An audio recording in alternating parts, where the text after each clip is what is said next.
Entonces pasemos a las preguntas. Primero las sedes que les tocan. Tengo entendido que empezamos por el Instituto Politécnico Nacional. Un saludo para ellos y los esperamos. Recuerden darnos su nombre. Gracias por participar. Gracias, buenas tardes. Estamos desde la ESCA Santo Tomás. Mi nombre es Joe Corella y regresamos aquí a la coordinadora Manuela Badilla Gauna, que aquí nos acompaña.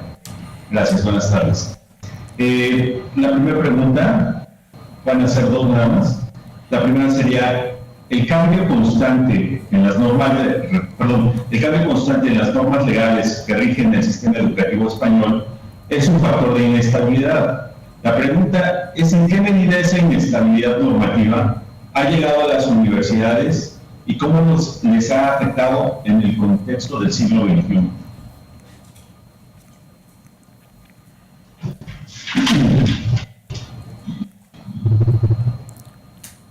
La siguiente pregunta sería, ¿qué tan amplia es la brecha en la calidad de la oferta educativa entre las universidades privadas y públicas en el modelo español? Muy bien. ¿Quieres escuchar este caso? Ok, escuchar la otra sede. Me gustaría, sí, para no agotar con tanto que he hablado, ahora me gustaría escuchar qué dicen los demás e intento hacer una respuesta global. Muy bien. Ahora sigue. Muy bien. Entonces, con Tamaulipas seguimos. Muy bien. La Universidad Autónoma de Tamaulipas, un saludo desde acá.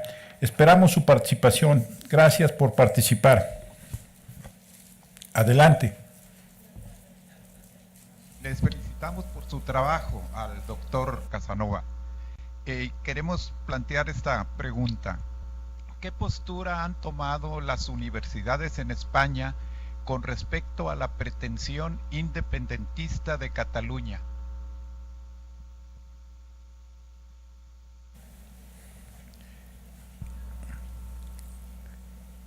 Gracias.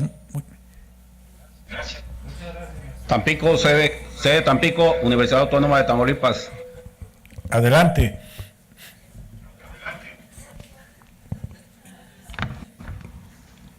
Primero le extendemos una felicitación al doctor Hugo Casanova por su excelente presentación y a continuación la pregunta es la siguiente. ¿Cuál es la distribución de la matrícula por género y por áreas de conocimiento en España? Es todo, gracias.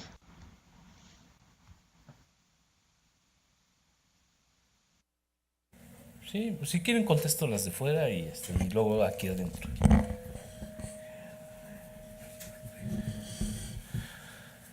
Sí, bueno, pues muchas gracias en primer lugar por la atención y por dialogar con nosotros. El sentido de un curso precisamente se logra cuando hay posibilidades de hablar de manera alternada y de poder dialogar. Las preguntas de las personas del Instituto Politécnico Nacional me resultan muy interesantes, muy atractivas. ¿En qué medida los cambios normativos afectan a las universidades?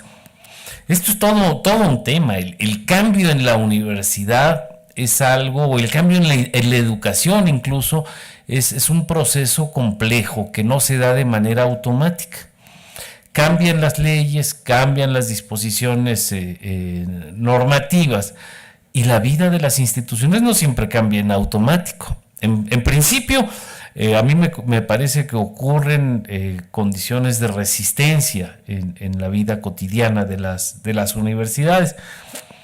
Aquí puedo decir de manera anecdótica, conmovida, que cuando estuve en las universidades españolas, cuando estuve concretamente en Barcelona, que es donde estuve 5 años, los cambios que se planteaban desde el Ministerio de Educación, los cambios que afectaban a todas las universidades, o los cambios que se establecían desde la Generalitat de Cataluña, pues siempre eran tomados con ciertas reservas. A mí me parece que no en todos los casos se observaba una efectiva consulta a las comunidades universitarias.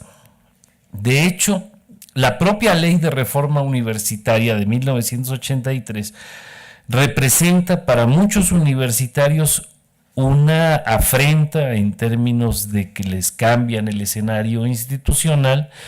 En otros casos se trata de decisiones que para algunos se toman desde fríos escritorios burocráticos, o como dicen desde Barcelona, decían, pues es que en Madrid nos quieren imponer esto. Es una historia que pude ver desde los 90 y por supuesto que tiene mucho más tiempo. Pero el tema es que toda esta modificación de las normas pasa por diferentes momentos. O sea, hay un momento de resistencia y luego hay un momento en que se van asumiendo. Me parece que asumen diferentes modalidades y habría que estudiarlas concretamente, ¿no? Hay un libro clásico de Burton Clark, el de los sistemas de educación superior, que dedica todo un capítulo al cambio. O sea, sobre esto hay muchos autores, el propio Humberto Muñoz, quien ha sido coordinador de este seminario por muchos años. Él es una persona tremendamente preocupado por el cambio en las instituciones universitarias. Es un ámbito que genera que toma diversas manifestaciones. Contestaría, digamos, en términos globales esto me motiva. Brecha en la calidad educativa de las públicas y privadas. Pues una de las cosas que trato de señalar en las previsiones, en los temas preliminares, en lo que planteé al principio, es que el tema de las generalizaciones en el ámbito de la educación superior es un riesgo muy grande. Esta ecuación de que universidad privada mejor calidad, universidad pública peor calidad, pues no es tan cierta. O al contrario, que pudiéramos decir, hay otros sistemas internacionales en donde se dice que todas las universidades públicas son mejores y las privadas menos. Yo creo que las instituciones universitarias son instituciones complejas. ¿Qué podríamos decir? Se los pongo con un ejemplo básico. ¿Qué podríamos decir de la Universidad Nacional Autónoma de México, de nuestra casa? ¿Que es muy buena o que no lo es? Depende de qué estamos hablando. Depende en qué momento estamos situados, ¿no? Cuando yo a los muchachos de la Facultad de Filosofía, a los estudiantes de Pedagogía, les pongo este ejemplo. Es lo mismo el colegio de Pedagogía que el colegio de Historia o el de Filosofía. Podemos decir, es que los de Filosofía los estudiantes corresponden a este perfil. Pues no. Ni siquiera en una facultad hay unidad. Claro, filosofía es paradigmática en términos de su complejidad entre historia, pedagogía, bibliotecología, latinoamericanos, letras, todo eso. Hay variaciones importantes. Sin embargo, cuando hablamos solo de pedagogía, podemos decir, es lo mismo lo que sucede en el colegio de pedagogía en poblaciones que trabajan, que son los que están más en la tarde, que los del turno matutino que no trabajan. Seguro que no. Y hay un punto, los propios grupos asumen modalidades diferentes respecto a la materia en la que están, a la que están adscritos, o respecto a los profesores. O sea, un mismo grupo se reconforma de diferentes maneras. Entonces, al menos en la educación superior, yo diría que en la educación en general, pero en términos universitarios, la cuestión de las generalizaciones nos implica enormes riesgos.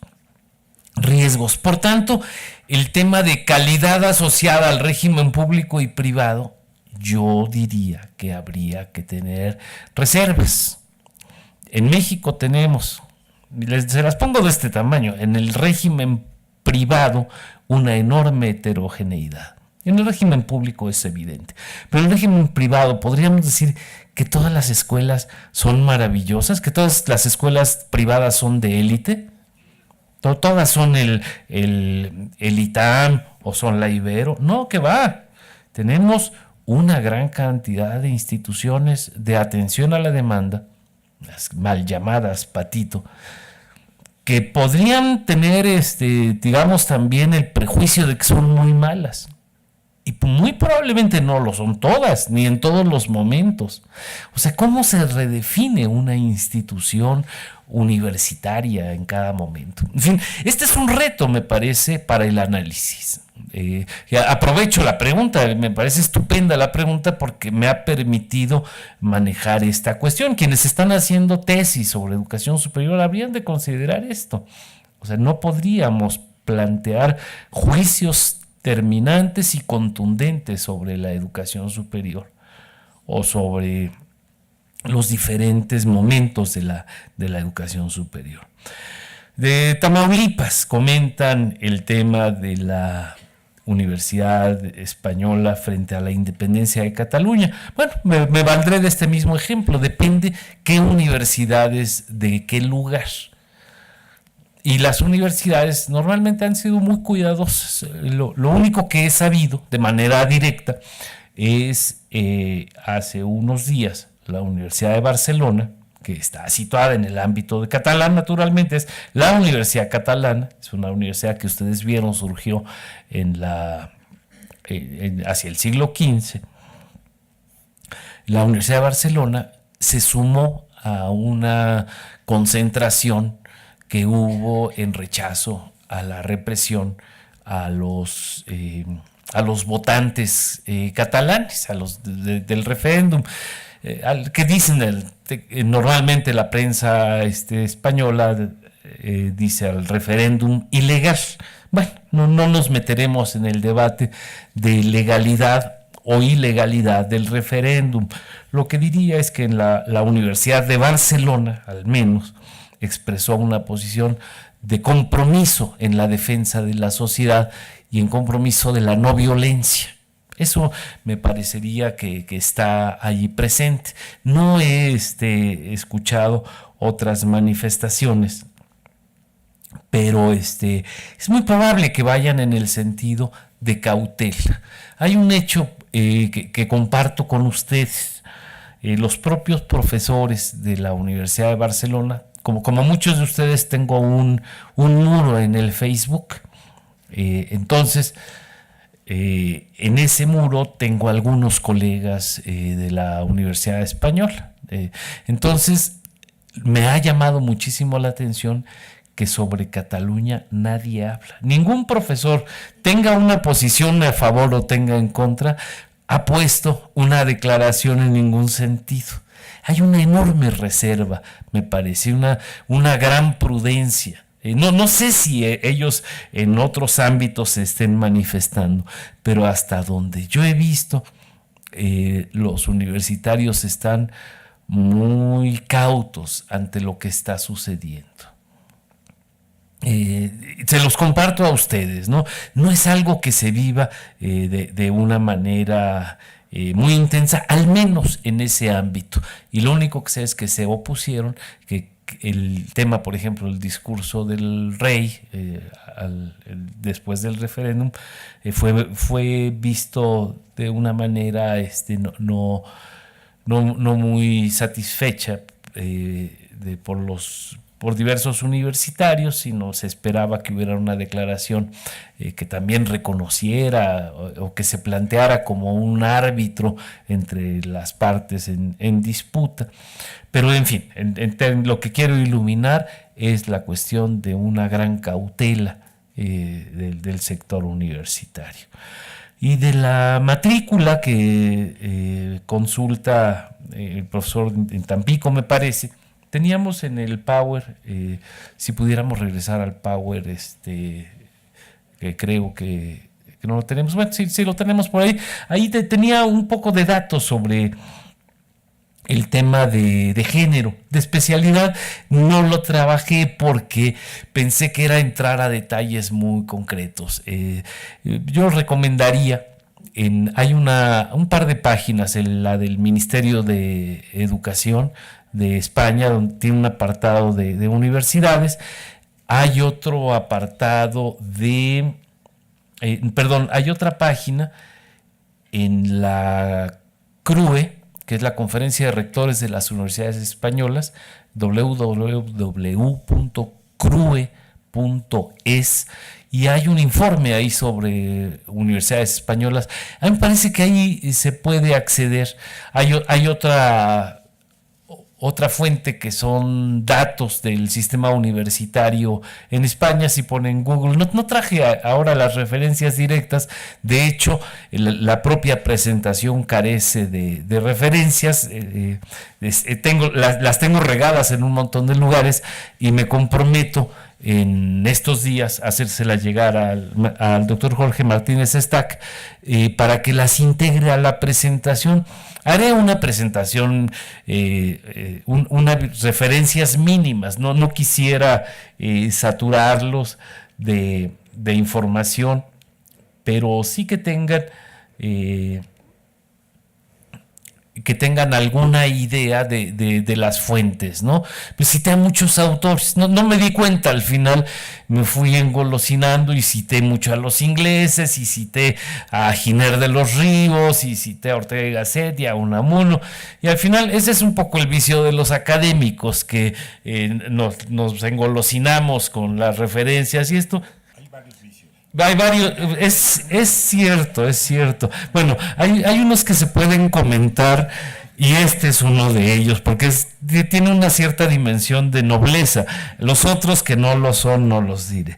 Pero les haré un listadito de unas 15 referencias o así, para que puedan ustedes documentar sus trabajos. Y si alguien quiere hacer un trabajo sobre España, sería muy padre, porque yo creo que se aprende mucho de nosotros mismos cuando estudiamos España. Esto es algo, nos guste o no nos guste, pero la lengua en la que nos estamos comunicando es precisamente la lengua española. Entonces, y como eso hay muchos elementos. Claro, la lengua es, digamos, un elemento fundamental de una cultura.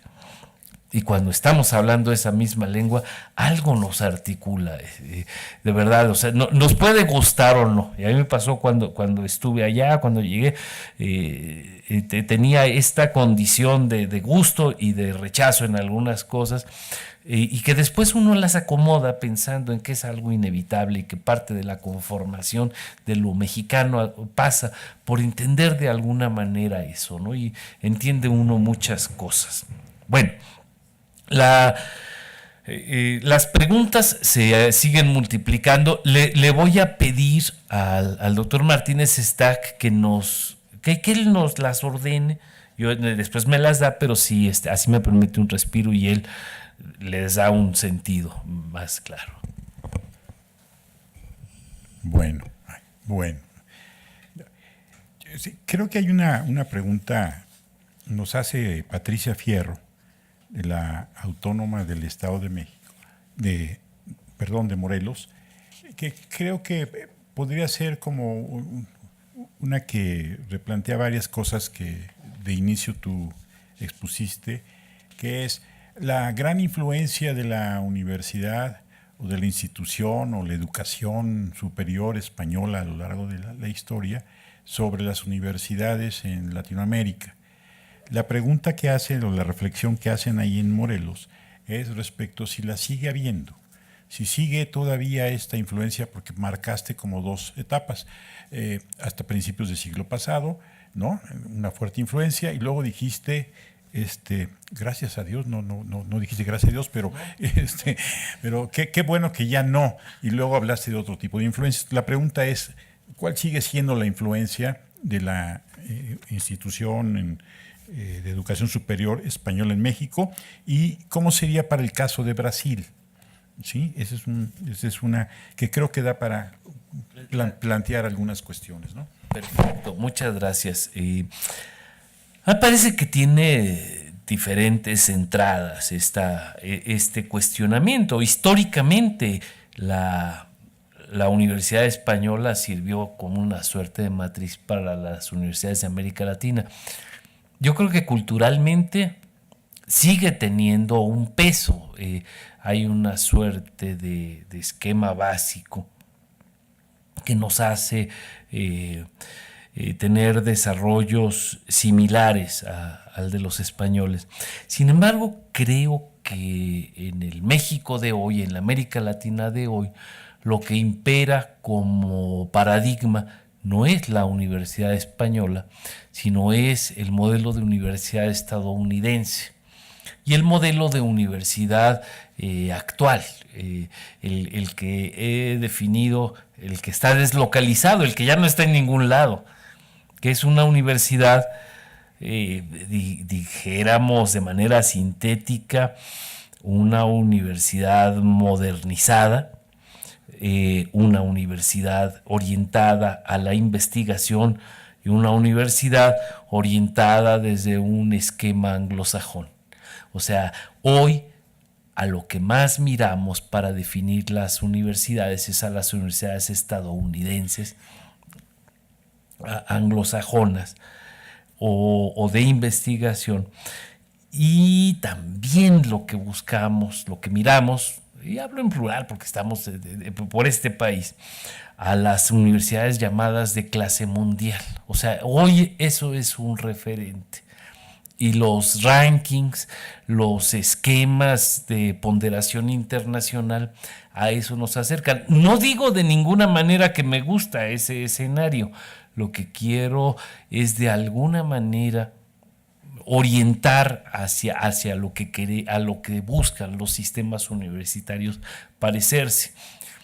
Y en ese sentido, las propias universidades españolas hoy se quieren parecer mucho más a este grupo de características que a ellos mismos. Y esto lo discutí hace algunos años en una mesa con un español, un sociólogo, Víctor Pérez Díaz, me parece. Y a mí me preocupaba, y cité a Ortega y Gasset, que empezaba a conocer y ahora ya entiendo un poco más.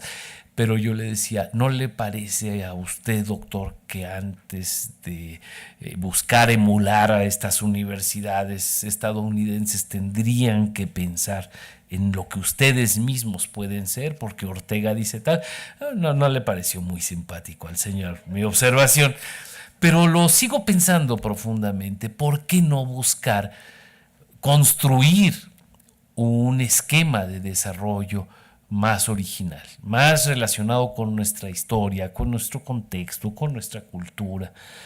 ¿Cómo mejorar lo que son nuestras universidades? No con relación a Hong Kong o con relación al ranking de Shanghai o con relación al The Times, sino con relación a nosotros mismos. Que eso es algo que la educación todo el tiempo tiene presente. En lugar de poner a competir a los muchachos, ¿por qué no propiciamos la mejora de ellos con respecto a sí mismos? Y dejar de lado al de junto. Claro, la idea de competencia es algo que hoy predomina en la educación y en las universidades, ¿no? Que sería otro elemento de estas universidades deslocalizadas, la universidad que compite, la universidad que está orientada por el mercado, también lo diría Burton Clark,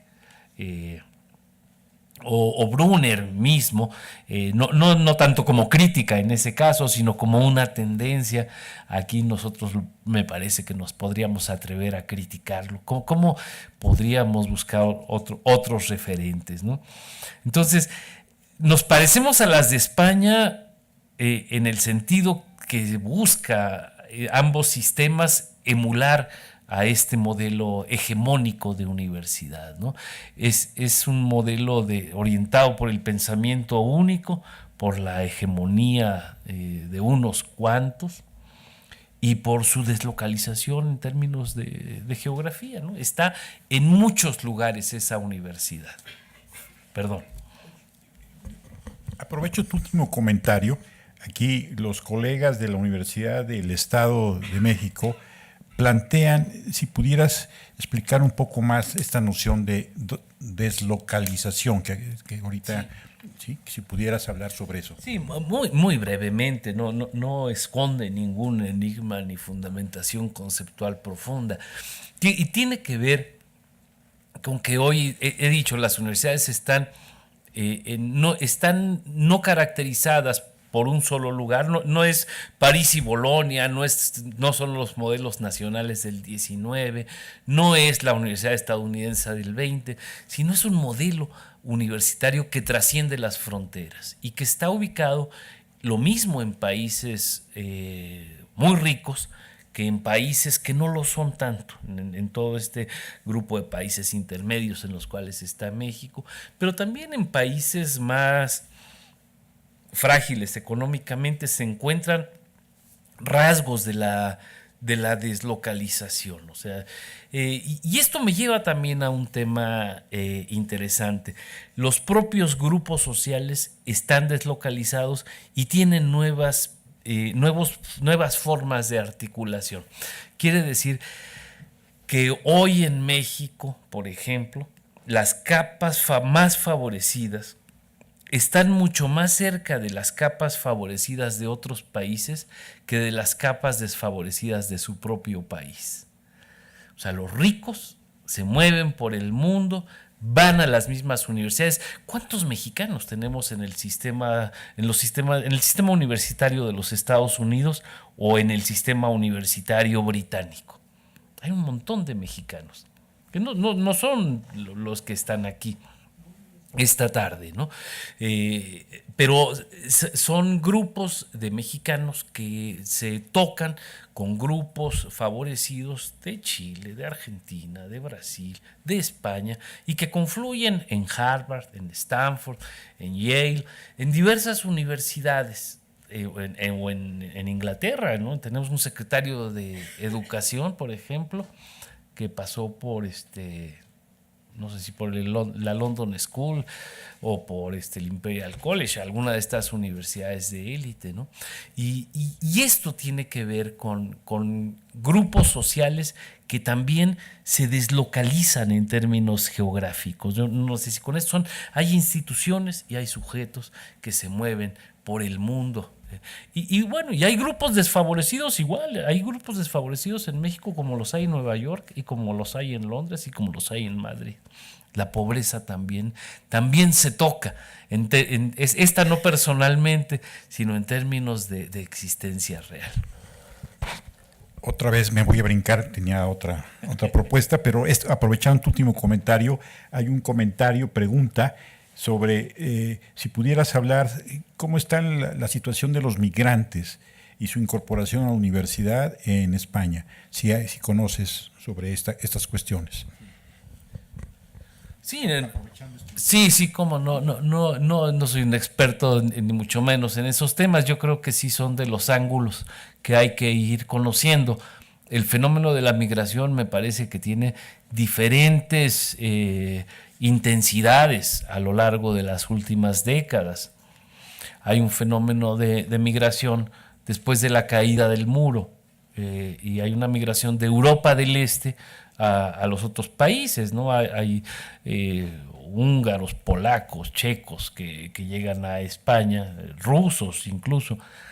Es una migración muy ilustrada, la de los países de Europa del Este.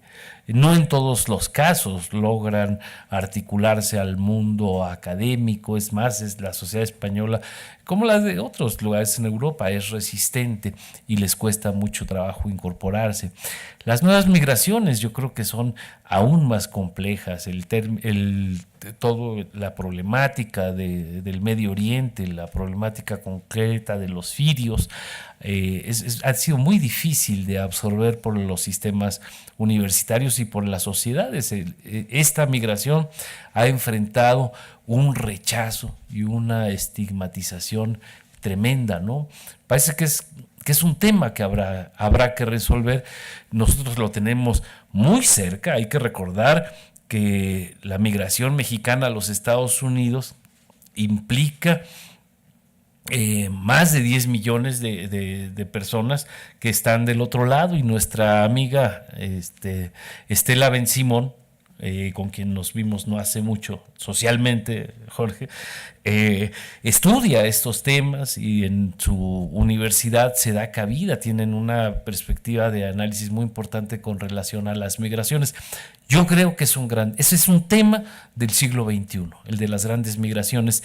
Cambian, no son las migraciones, no es la guerra civil española que en los 30 tiene un impacto en América, que tenemos un exilio de lo que no hable nada, pero bueno, y que nos favorece muchísimo en la Universidad Nacional, en el Colegio de México, en diversas instituciones. Es un exilio diferente. Este fenómeno migratorio del siglo XXI me parece que es descarnado, me parece que es trágico y que tiene muchos ángulos que tenemos que entender, porque esta vez no es simplemente un rechazo instintivo, sino hay una serie de razones y de rechazos muy profundos a estos grupos sociales y que en la universidad pues, no deberíamos permitir. ¿Les parece bien? Hagamos una pregunta más. Tenemos un montón de preguntas. Me estoy ahorrando aquí los comentarios que te felicitan. Muy interesante, Oye, provocadora. No, para hacerlo. Porque conozco que te molestan estas cosas. Me molestan, no me molestan en público. Me tranquilizan. Incluso ya te había mostrado unos, ¿no? Ya le había mostrado unos. Escojo una pregunta de las que hay. Es la última vez que les digo que va a haber preguntas en la página. Ya lo resolvimos, va a haber preguntas. Las preguntas que no se contestan van a estar ahí y los autores o los presentadores harán lo posible por las agendas que tienen de contestarlas. Y luego está la otra propuesta que hiciste, que es tener las referencias más posibles que les pudieran ayudar a contestar varias de estas preguntas, la numeralia, que de alguna manera aquí hay un resumen en tu presentación, pero también las páginas que les den información sobre eso, que también la solicitaban. Y bueno, a la hora que diste toda esta historia, diste una serie de referencias y muy interesantes, que valdría la pena, pues cuando menos a quien le interese tener en la página esas referencias que, bueno, hasta incluso las últimas que planteabas, ¿no?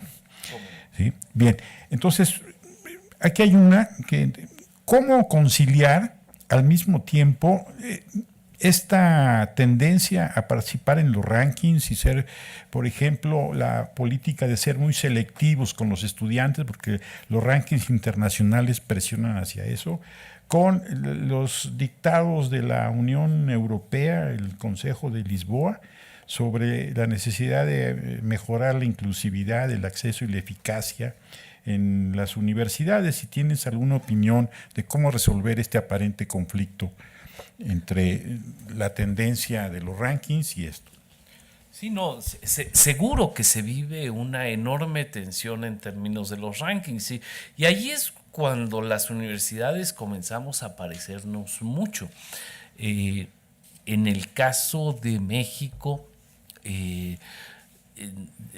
todo el tiempo los medios hacen referencia al lugar que ocupa la universidad en los diferentes rankings. Cada año que aparecen los resultados, vemos en qué lugar está la UNAM, y en qué lugar está el TEC de Monterrey, y en qué lugar está la UAM o el Instituto Politécnico Nacional, que son los que van apareciendo.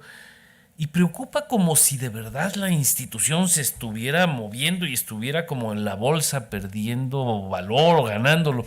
Me parece que hay un punto en el que hay que relativizar todo eso. Quienes hacemos la vida universitaria sabemos que esto implica procesos, la ponderación justa y sustantiva de lo que pasa en las universidades tendría que llevar un proceso mucho más pausado, mucho más pacífico. Esto se entiende muy bien en las universidades españolas y hay rectores que han hecho una defensa de lo sustantivo de la universidad.